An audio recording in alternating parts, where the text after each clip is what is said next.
Qara ikra deyil, xaşhaşlı bulka hazırladım. 100 qram xaşhaşı bir qazancaya qoyuruq. Üzərinə süd əlavə edirik və vamodda 40 dəqiqə, 1 saat arası bişiririk. Tam şişməlidir. Üzərinə vanil, yumurtanın ağı, şəkər tozu əlavə edib biraz blenderdan xırdalamaq lazımdır. Xəmir adi qaydada bildiyimiz kimi bulka xəmiridir. Şəkərdir, duzdur, undur, mayadır. Əlavə edirik quru ərzaqları. Üzərinə ilıq südlə, kərə yağı əlavə olunmalıdır. Və xəmir yoğurduqdan sonra 1 saat dinləndiririk. Unutdum, 1 ədəd sarı yumurta. 1 saatdan sonra xəmir gəldi. 3 kündəyə ayırdım. Çox nazik olmayan bir kündə açdım.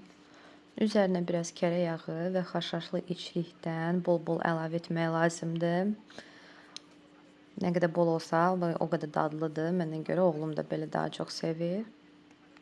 Daha sonra bu qaydada rulet kimi büküb doğrayırıq.